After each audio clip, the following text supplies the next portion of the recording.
जय श्री राधा माधव। सद्गुरुदेव भगवान की जय हो।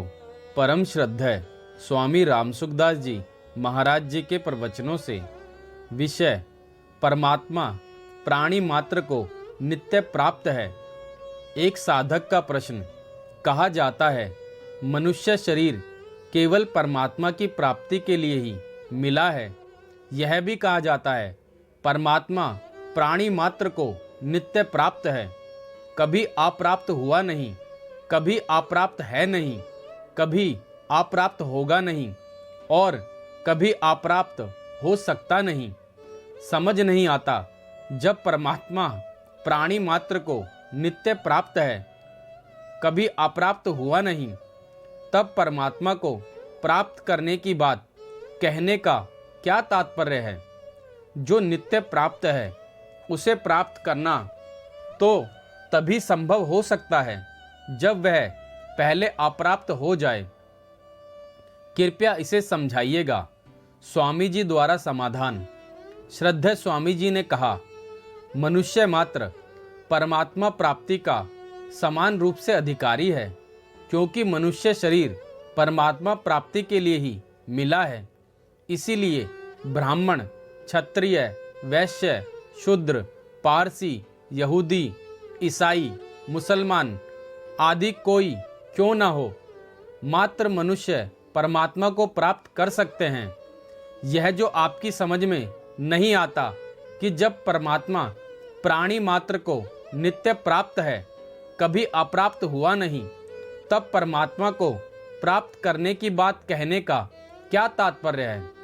इसका समाधान यह है कि अपने को नित्य प्राप्त होने का अर्थ समझ नहीं आया।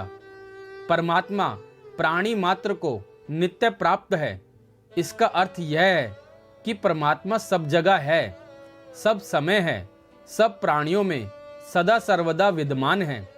जो चाहे, जहाँ चाहे, जब चाहे परमात्मा को प्राप्त कर सकता है, अर्थात अपने में इसकी विद्यमानता का अनुभव कर सकता है।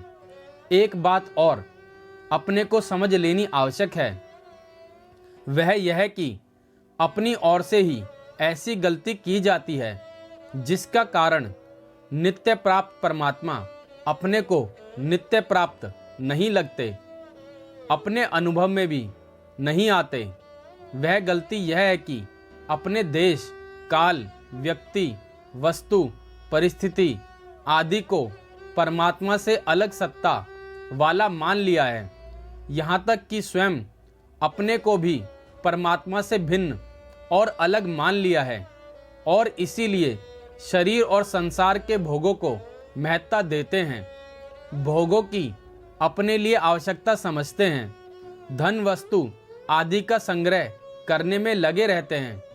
अपनी इस झूठी मान्यता को, अपनी इस भूल को मिटाने के लिए ही कहना पड़ता है कि परमात्मा प्राप्ति का उद्देश्य बनाना है और इसी जन्म में परमात्मा प्राप्ति करनी है।